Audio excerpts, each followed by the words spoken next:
안녕하십니까. 방금 소개 말씀드린 허성도입니다. 한 가지 미리 꼭 말씀드릴 것은 저는 오늘 우리 역사 다시 보기라는 국학 관련 말씀을 드리지만 저는 국사학과 교수가 아닙니다. 서울대학교 인문대학 중어중문학과에서 샬라샬라 하는 중국어 문법을 전공했습니다.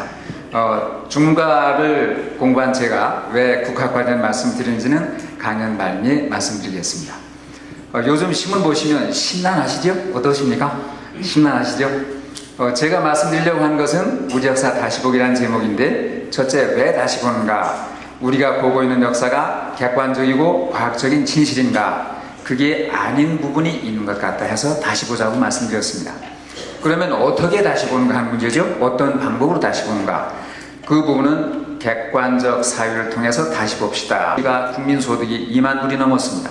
이렇게 보면 1953년서부터 300배의 경제발전이 있었습니다. 그러니까 세계의 학자들은 지난 60년 동안 전 세계에서 가장 빠른 속도로 경제발전, 정치발전, 사회발전을 이룬 나라가 대한민국이다 라고 얘기합니다. 그러면 세계의 학자들이 말이 맞습니까? 우리 언론 보도대로 곧 망할 것 같은 대한민국에 이것이 맞습니까? 여러분 어떻게 생각하십니까? 이 점에 대해서 우리는 가끔 착각하고 있습니다.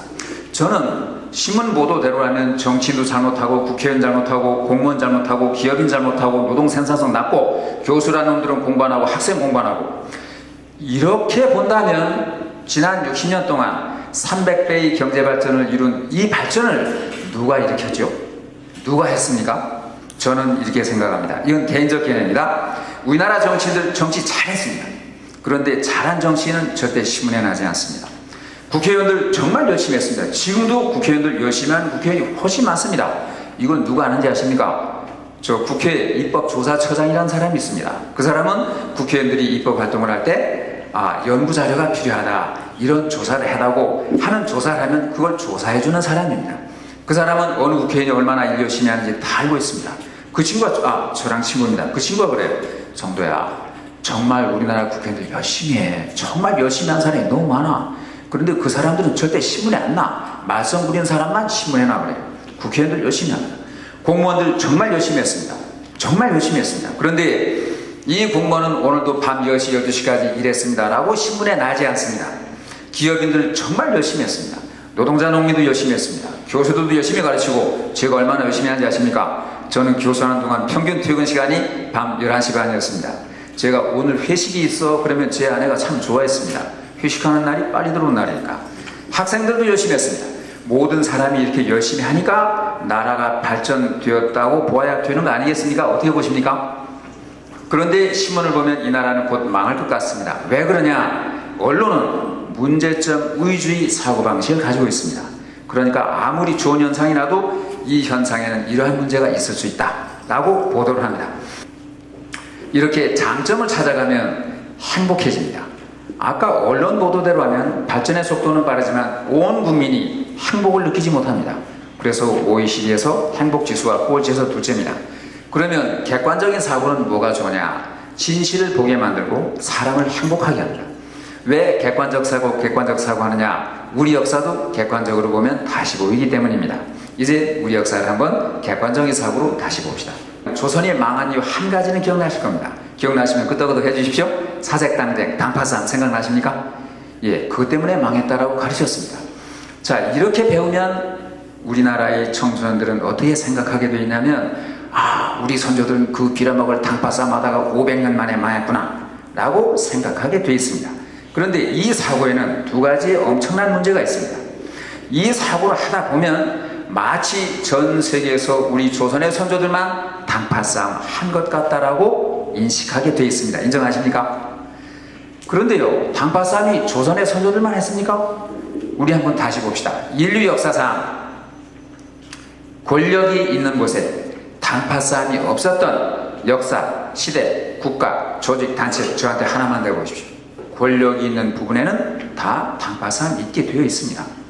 오늘날의 전 세계 국가의 정치 권력에 당파싸움 없는 나라 보셨습니까? 다 있습니다.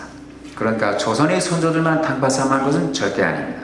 둘째 문제는 뭐냐면, 우리 선조들은 당파싸움하다 500년 만에 망했다 하고 500년 만에 망한 이유를 찾으려면 이래야 됩니다. 조선이 존재했던 시기에 전 세계의 다른 나라 왕조는 전국 600년, 700년, 1000년 가고 조선만 500년 만에 망했으면 왜 조선의 선조들은 500년 만에 망했을까? 그 이유가 뭐냐? 하고 그 원인을 찾는 게 맞습니다. 그런데 여기 계신 여러분, 만에 하나입니다. 만에 하나. 조선이 존재하던 시기에 전 세계의 왕조 중에 500년 이상 간 왕조가 하나도 없고 조선만 519년 갔으면 어떻게 생각해야겠습니까? 어떻게 해서 조선은 500년이나 갔을까? 이렇게 생각하는 것이 객관적으로 옳지 않겠습니까? 그렇죠? 자, 그러면 이제 객관적인 작업을 시작합니다. 세계의 역사의 내표를 딴 것이고 조선이 건국된 것이 1392년, 조선이 망한 게 1910년입니다. 그러니까 조선은 정확하게 519년 갔습니다. 이 시기에 전 세계 왕조를 한번 조사해 봅시다. 이 시기에 전 세계 왕조를 조사해 보면 제국은 신성 로마 제국이 이 기간 내에 1234년 가다가 망했습니다. 오스만 터키 제국이 623년 가다가 망했습니다. 그런데 제국은 수많은 왕조로 구성되어 있습니다. 뭘 보고 제국이라 하죠? 오늘날도 제국 주소리 듣는 나라 하나 있죠. 평양방송 딱 들으면 미제를 뭐 쫓아내자 이런 거 있잖아요. 제국이라는 것은 다른 나라를 군사적, 최소한 문화적으로라도 침략을 해서 나의 속국으로 삼으려는 성격을 가진 나라를 제국이라 합니다. 그 제국은 왕조랑은 비교 대상이 전혀 되지 않습니다. 예를 들면 신성로마 제국은 1234년 같지만 그 신성로마 제국은 13개의 왕조로 구성되어 있습니다. 13개의 왕조를 보면 500년 이상 간 왕조는 하나도 없습니다. 400년 이상 간 왕조도 하나도 없습니다. 그러니까 제국은 빼겠습니다. 이 시기에 전 세계 왕조를 보면 518년 간, 519년 간 나라는 조선 이외에 단 한 나라도 없습니다. 이게 객관적이고 과학적인 사실입니다. 터키의 아바스 왕조가 500년 갔습니다. 가봉 왕조 600년, 터키의 아바스 왕조 500년. 두 왕조를 빼면 전 세계에서 500년 이상한 왕조가 단 하나도 없습니다. 이것이 과학적이고 객관적인 사실입니다. 그럼 우리 왕조를 보면 700, 700, 700, 1500, 500이니까 각 왕조가 존재할 때마다 전 세계 최장의 정권을 유지했었습니다. 그러니까 전 세계 최장의 왕조로만 연결된 역사를 가진 전 세계 유일한 나라가 대한민국입니다. 신기합니까? 안 신기합니까? 신기하죠? 이게 객관적인 사실입니다. 이 몽골 제국은 인류 역사상 가장 큰 제국입니다. 이 땅덩어리가 오늘날 아프리카의 대륙의 전 면적과 동일합니다. 그런데 이처럼 엄청난 몽골 제국을 세웠을 때 징기스칸이 최초에 동원한 군대가 10만입니다. 10만의 군사를 가지고 25년 만에 이 대제국을 건설했습니다. 이 몽골 제국이 오늘날의 세계 지도를 딱 덮으면 30개국이 들어갑니다. 10만의 군대로 25년 만에 30개국을 정벌한 셈입니다. 이걸 써놓고 웨더포드는 그 책의 마지막 부분에 뭐라고 썼냐면 이 시기에 몽골군의 침략을 받고도 국권을 빼앗기지 않은 나라는 전 세계에 서너 나라 있다. 고려가 그 중에 하나다. 고려는 대단한 나라다. 이렇게 써놨습니다. 여러분, 서양에서는 30개국이 10만의 군사한테 몽땅 짓밟히는 동안 고려는 끝까지 항쟁을 해서 국권을 빼앗기지 않았습니다. 국권을 빼앗기지 않았다는 건 무슨 말이냐면 몽골 사람이 고려에 와서 왕한 적이 없다는 얘기입니다. 이렇게 보면 고려는 대단합니다. 세계 역사로 보면 엄청난 일을 한 것입니다. 임진왜란때도 이병이 일어났습니다. 일제 30년 동안에도 여러분이 다 기억을 하실 수 없을 만큼 항일 투사가 많았습니다. 맞죠? 하나만 더 합시다. 일제 30년 동안 우리는 항일 투사가 밑도 끝도 없이 많았습니다. 기억들 다 하십니까? 못 하시잖아요. 그런데요, 똑같은 시기에 중국도 일제의 침략을 받았습니다. 일본의 침략을 받았습니다. 그런데 그 넓은 땅덩어리, 그 수많은 인구의 중국에서 민간인 차원의 항일 투사가 있었다는 얘기 혹시 들어보신 적 있으십니까? 우리는 예를 들면 3.1운동, 60만 사건, 강유구 이사, 예치 정전장고 수없이 많잖아요. 그런데 중국에서는요, 30여 년 동안 일제에 항거한 민간인이 단 한 명도 없었습니다. 이것이 객관적이고 과학적인 사실입니다. 잘 보시면 다른 나라는 나라가 위기에 처했다고 그렇게 백성들이 와글와글 떠들고 일어나고 싸우지 않습니다. 우리는 대한민국에 사니까 전 세계가 다 그런 것 같죠? 아닙니다. 제가 볼 때는 이런 나라는 대한민국밖에 없습니다. 그럼 이건 뭘 뜻하냐면 이 나라 백성들은 경우에 따라서 우리가 국가의 주인이라고 하는, 그리고 이 나라를 우리가 살려야겠다는 의식이 있었다는 걸 뜻합니다. 여기까지 동의해 주시겠습니까? 그러면 이런 백성을 전 세계 역사상 유없이 장기간 통치하려면 100배 양보해서 아까 말씀드린 최소한도의 정치적, 경제적, 문화적, 법적인 합리성이 있어야 할 것입니다. 그럼 그러한 것들이 무엇인가? 이걸 찾아보는 것이 우리 국사를 객관적으로 바라보는 길이 아닌가, 저는 그렇게 보고 있습니다. 자, 이제 여기에 동의하시죠? 네. 그러면 우리 선조님들에게 박수 한분들에게 박수 감사합니다. 조선의 농민이 못 살았다고 할 때, 초급 목피로 연결했다고 할 때 다른 나라의 농민들은 어땠을까요? 이걸 같이 봐야 되지 않겠습니까? 그래야 조선의 농민이 잘 살았나 못 살았나를 우리가 객관적으로 판단할 수 있지 않겠습니까? 근데 우리는 전 세계의 다른 나라 농민들은 마치 잘 살고 조선의 농민들만 못 산 게 아니냐라는 생각을 가진 게 아닐까, 저는 그것에 의문부를 뒀습니다. 제목은 The World Economy입니다. 세계 경제. 그런데 오늘날 경제를 쓴 게 아니라 앵구스 메디슨이라고 하는 학자를 동원했습니다. 이 사람은 뭐냐면 전 세계 최고의 권위를 갖는 농업 통계학자입니다. 이 사람이 편집인이 되어가지고 1800년대에 전 세계 각국의 국민 1인당 GDP를 계산한 게 그 책에 나옵니다. 1800년대에 국민 1인당 GDP를 계산하면 유럽에서는 영국이 제일 높았습니다. 600불입니다. 아시아에서는 중국이 높았습니다. 600불입니다. 그런데 중국의 통계 자료는 양자강 부근 강남 지역만 통계를 냈습니다. 그래서 학자들은 중국 농촌 전체를 통계를 내면 600불이 안 될 것이다 라고 써놓고 있습니다. 1870년에 조선의 국민 1인당 GDP를 조사하니까 604불이었습니다. 1800년대 조선의 농민들은 전 세계적으로 탑클래스에 들어갔습니다. 탑클래스로 잘 살았습니다.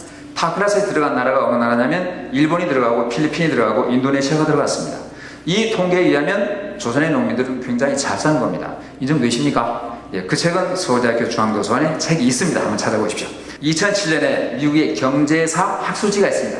Research in Economic History라는 잡지에 24집의 논문이 실려 있습니다. 내용을 소개해드리겠습니다. 1750년서부터 1759년까지 10년 동안에 각국의 노동자의 실질 임금을 계산하는 작업이 시작됐습니다. 지중해 연안에서는 이태리 밀라노 지역의 숙련공 노동자 임금이 가장 높았습니다. 빵 6.3kg이 나왔습니다. 유럽에서는 잉글랜드의 런던 지역의 숙련공 노동자 임금이 가장 높았습니다. 빵 8.13kg이 나왔습니다. 그런데 조선을 통계를 내는데 조선은 1750년에서 1759년까지 통계 자료가 없었습니다. 이때가 정확하게 영조시대입니다. 어떤 자료가 남아있냐면 1780년에서 1809년까지 30년 동안이 노동자들의 임금이 자료가 남아있습니다. 이때가 정조시대입니다. 정조가 1776년에 왕이 되어서 24년 왕이었습니다. 1800년까지. 그리고 순조가 이어받았으니까 정조시대하고 순조시대 9년을 합치면 이 시대가 됩니다. 조선의 숙련공 노동자 임금을 냈더니 조선은 빵으로 안 내겠죠. 뭐로 냈겠습니까? 쌀로 냈습니다. 쌀 8.2kg이 나왔습니다. 이게 전 세계의 탑 클래스입니다. 농민들이 세종한테 상소를 내는 거예요. 내용이 뭐냐면 농지세 제도에 불만이 많았어요. 그런데 상소란 제도도 여러분 머리에서 잠깐 객관적으로 봅시다. 우리는 상소하니까 상소 그런 거 있었어 이렇게 하고 넘어가죠. 문화의 나라 프랑스에 상소란 제도 있다고 들어보셨습니까? 민주주의 산실 영국에 상소란 제도 있다고 들어보셨습니까? 없었습니다. 일본에도 없었습니다. 중국은 어느 왕조 때 있고 어느 왕조 때는 없어졌었습니다. 왜 이 나라에는 상소란 제도가 있어야 했을까? 이러한 제도가 없으면 이 백성들은 통치가 안 되니까 그렇게 봐야 정확합니다. 농민들이 상소를 냈습니다. 세종이 딱 상소를 보니까 농민들이 불만은 근거 있음이라고 판단했습니다. 그럼 어떻게 할까 하다가 농지세 제도를 바꾸자 이렇게 됐습니다. 농민들이 불만이 없도록 농지세 제도를 개정하면 될 거 아니냐. 우리가 백날 궁궐내에서 싸워봤자 백성의 마음을 알 수가 없다. 직접 물어보자 이렇게 됐습니다. 요새 말로 하면 국민투표를 하기로 했습니다. 국민투표의 방향이 결정됐습니다. 한 가구 한 표를 행사합니다. 이 영의정도 한 표, 농민도 한 표입니다. 여러분 이건 대단한 것입니다. 우리가 이게 얼마나 대단한지 몰라요. 해방 직후 우리가 선거할 때 남녀평등 다 남자 여자 같이 투표했지요? 전부 한 표했지요? 민주주의 산실 영국도 그랬습니까? 아닙니다. 최초로 투표할 때 잘나고 똑똑하고 관직 높은 사람 2표, 바보 같은 사람 1표 이렇게 했습니다. 그런데 조선은 1400년대에 국민투표를 하면서 영의정도 한 표, 농민도 한 표를 했습니다. 세 번째가 제일 중요합니다. 자유투표가 보장됐을까요? 여러분 후진국에서는 정부안이 국민투표에 붙여지면 대개 통과됩니까? 안 됩니까? 통과되잖아요. 야 임마 이게 이 정부의 아닌데 니들이 반대하면 내 입장이 뭐가 되냐. 도지사가 난리치고 시장이 난리치고 동장이 난리치고 하잖아요. 저는 그게 제일 궁금했어요. 야 이 자식들아 이게 상감하면 아닌데 임마 니들이 반대하면 내가 어떡하냐. 혹시 이러한 압제가 억압이 있지 않았을까. 자유투표의 분위기가 없는 것은 아니었을까. 저는 그게 궁금했어요. 그런데요 다행히 우리 선조들은 기가 막힌 기록을 남겨놨습니다. 세종실록을 보면 투표 상황이 다 나와요. 대한민국에서 사무관 이상 정도 되면 그 사람이 직함, 이름, 찬성 반대가 실록에 다 나옵니다. 함경도 관찰사 조종생 찬 이런 식으로 나와요. 제가 쉬운 통계만 내봤어요. 조선 8도 아니겠습니까? 그럼 관찰사가 몇 명 있겠어요? 관찰사가 도지사니까 8명 있을 거 아니에요. 8명만 찬성 반대를 딱 비교해봤더니 신기하게도 찬성 4표, 반대 4표입니다. 아, 관찰사들이 마음대로 반대할 수 있었다면 백성들에게 찬성을 강요하지 않았겠구나 하는 확신이 들었습니다. 자유투표가 보장됐습니다. 이래서 이안이 세법으로 확정된 것이 세종 25년 11월입니다. 세종 25년 11월 초에 세종실록을 보면 이렇게 되어 있습니다. 맨 첫 줄에 감탄사가 나옵니다. 맨 첫 글자가 이안이 만들어지고 확정될 때까지 실로 13년의 세월이 흘렀다 이렇게 되어 있습니다. 세종 12년에 수정안이 처음 나왔다고 그랬죠. 25년에 완성됐다고 그랬죠. 13년 맞죠? 여러분 조선시대 우리 선조들은 이렇게 정치했습니다. 농민들이 내는 농지세 세법 하나를 개정하기 위해서 13년 동안 국민투표를 하고 시험 실시하고 토론하고 그렇게 해서 농지세법 하나를 개정했습니다. 이쯤 되니까 조선의 농민들은 지배층에 대한 신뢰를 보내는 것이 아닐까. 이쯤 되니까 농민들은 우리가 나라의 주인이라고 하는 의식을 갖게 된 것이 아닐까. 이쯤 되니까 조선이 500년이나 간 것이 아닐까. 저는 그런 생각을 하고 있습니다. 세종이 놀라운 사실을 알게 됐습니다. 조선시대에 여성들이 최하 계급이 누구냐면 관하에 근무하는 여성 노비들입니다. 이들이 여성이 최하위 계층이었습니다. 이 여성 노비들이 출산 시 사망률이 엄청나게 높다는 걸 알게 됐습니다. 왜 이리 높은가 하고 봤더니 출산 주가가 7일이었습니다. 세종이 화를 벌어냅니다. 여성이 건강에 가장 취약한 것은 출산 때다. 그런데 어떻게 7일 만에 건강을 회복한단 말인가. 이제부터는 여성 노비가 출산을 하면 출산 휴가를 100일로 하라. 그래서 100일 줍니다. 지금보다 10일 많지요? 대신들이 마마 이렇게 되면 여성 노비에게 국가가 속는 결과가 됩니다 할 때 세종이 뭘 한지 아십니까? 들어보십시오. 노비가 국가를 속이려 하면 국가는 속아라 그랬습니다. 속인다 한들 한 달 이상이냐 속이겠는가. 대신 조선은 건강한 백성 하나를 얻는다 하고 밀고 나갔어요. 이게 1430년입니다. 이렇게 놓고 나서 다시 세종이 여성 노비들의 출산지의 사망률을 조사했어요. 해보니까 많이 내려갔어요.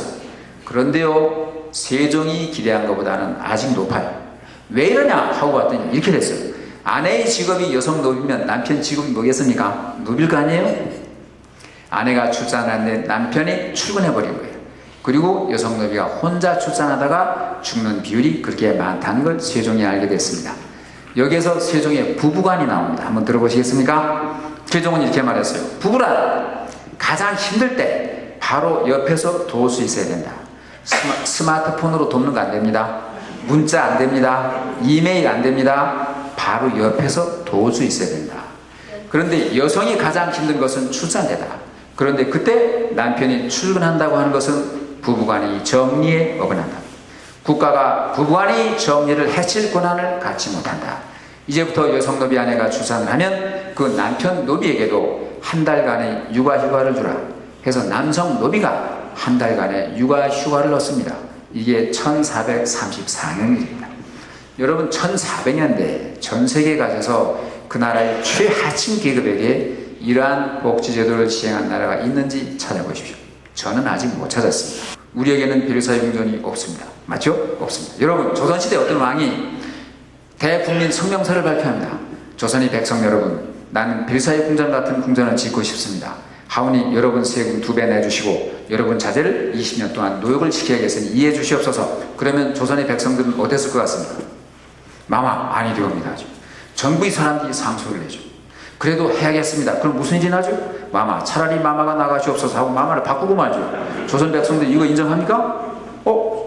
증명해드릴까요? 대원군이 경복궁 중수 리모델링을 했죠. 그때 어떤 일이 났습니까? 전국의 선비들이 상소를 했습니다. 지금이 어느 때인데 궁전 개보수하고 앉아있냐, 당장 중지해라. 그랬습니다. 이게 이 나라 백성입니다. 그러니까 이 나라는 별사의 궁전 같은 게 있을 수가 없습니다.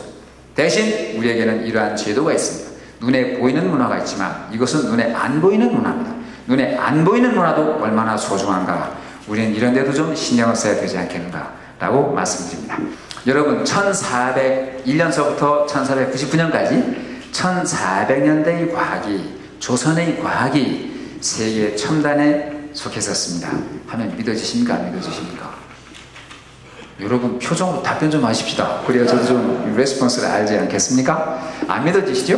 네, 한번 이렇게 해봅시다. 1400년서부터 1499년까지만 통계를 내봤습니다. 그랬더니 유럽의 항목이 64항목이 있습니다. 아시아의 것이 44항목이 있습니다. 유럽이 20항목 많죠? 그러니까 1400년대가 되면 유럽의 과학기술이 이제 앞서가기 시작하는 겁니다.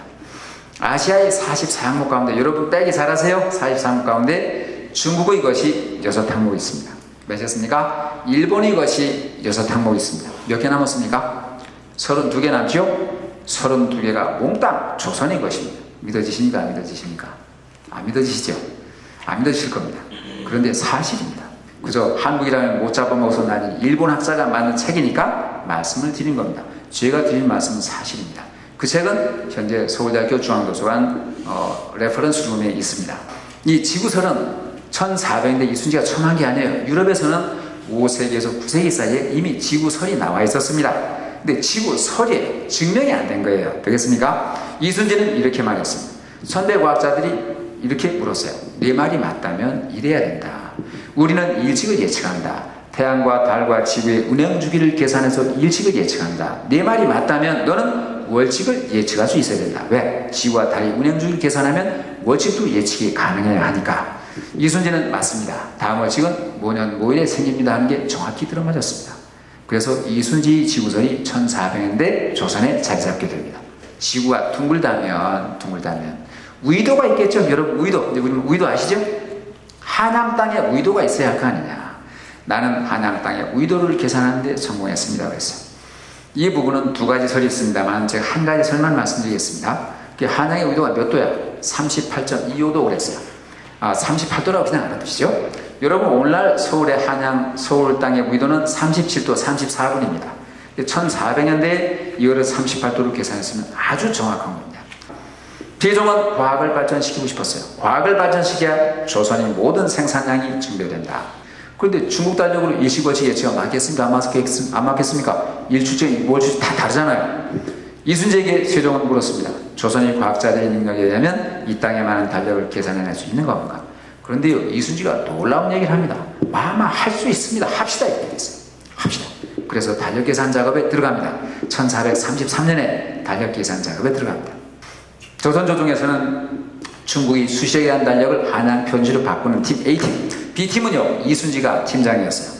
이순지가 아라비아의 효율력을 과학적 체계적으로 분석해보자. 그래서 한양 표준시에 맞춰보자 하는 작업을 했습니다. 일본 사람이 쓴 세계 천문학사를 보면 효율력을 최초로 과학적 체계적으로 분석한 사람, 조선의 이순지 이렇게 나옵니다. 이순지는 이걸 했어요. A팀에서 1442년에 달력 계산 작업이 끝났어요. 세종에게 리포트를 보냈습니다. 리포트의 제목이 칠정산 내편입니다. 칠정이라는 말은 잠깐 기억해 주십시오. 그런데 이 계산이 틀렸어요. 이것으로 일시월칙을 예측해 보니까 정확하지 않았습니다. 칠정산 내편이라고 하는 중국 달력을 한양 표준시로 맞춘 이 리포트에 의해서 일시월칙을 예측해 보니까 틀렸어요. 실패했습니다. 그로부터 2년 후 1444년에 이순지가 팀장인 B팀에서 효율력을 한양 표준시로 맞추는 이 B팀에서 세종에게 마지막 리포트를 보냈습니다. 그 이름이 칠정산 외편입니다. 칠정은 잠깐 기억해 주십시오. 이순지는 이 마지막 달력을 세종한테 보고했습니다. 이거는요, 여러분, 저 음력 아닙니다. 태음력이에요. 양력도 계산했고 음력도 계산했습니다. 그런데 주로 음력을 쳐서 그렇지 양력 계산도 이때 끝난 겁니다. 네, 알아두십시오. 이걸 보고 하면서 일식을 이순지는 이렇게 일찍했습니다. 마마, 이 달력에 의하면 다음 일식은 그로부터 3년 후 1447년 세종 29년 음력 8월 1일 오후 4시 50분 27초에 일찍 시작될 것입니다. 그리고 그 일식은 그날 오후 6시 55분 53초에 끝날 것입니다. 예측했어요. 이게 칼처럼 들어맞았습니다. 세종이 너무 기뻐서 이제 우리도 정확한 달력, 이 땅에 맞는 정확한 달력을 갖게 됐구나 하고 아까 이 보트에 두 글자를 따서 달력의 이름을 칠정력이라고 이름 짓고 향후 200년 동안은 이 달력을 사용합니다. 200년 후에는 1600년대에 서양의 시헌력이라는 달력이 들어왔어요. 이게 조금 더 달력을 오래 쓰면 오차가 점점 커지겠죠? 예, 그게 더 정확했기 때문에 서양 달력을 썼습니다. 200년 동안 우리는 칠정력을 썼어요. 한국과학사학회가 조사를 했습니다. 1400년대에 자기네 땅에 맞는 달력을 그들 스스로의 힘으로 만들 수 있고 일시월칙을 분초 단위까지 예측해서 맞출 수 있는 나라를 찾아보니까 전 세계에 딱 세 나라 있었습니다. 하나는 아라비아입니다. 하나는 중국입니다. 하나는 조선입니다. 그래서 한국과학사학회에서는 1400년대의 조선의 과학이 세계 첨단에 속했었다라고 공식 발표를 했습니다. 학회지 참가문에 나옵니다. 자, 이렇게 되면 이제라도 우리 국학의 발전에 우리가 관심을 좀 갖자라는 말씀을 드리고 싶어요. 우리 조선시대 농민들이 전 세계에서 가장 잘 산 계층에 들어갔다면 1400년대의 조선의 과학이 세계 첨단에 갔다면 대한민국도 조선처럼 500년은 갈 것이다. 그리고 조선시대 세계에서 가장 잘 산 그룹에 속했다면 대한민국도 G7에 들어갈 것이다. 언젠가는 G5에 들어갈지도 모른다. 조선시대 1400년대 과학이 세계 첨단이었다면 오늘날 우리의 과학도 세계 첨단에 갈 수 있다라고 저는 생각합니다. 지난주에 핵융합연구소라는 데 가서 제가 강연했더니 거기 선임연구원 저한테 얘기를 해줘요. 여러분 핵융합연구소를 가끔 지원해 주십시오. 이게 잘 되면 인류의 역사를 바꿀 수 있습니다. 이건 뭐냐면 인공태양을 만듭니다. 근데 원료가 뭐냐면 수소입니다.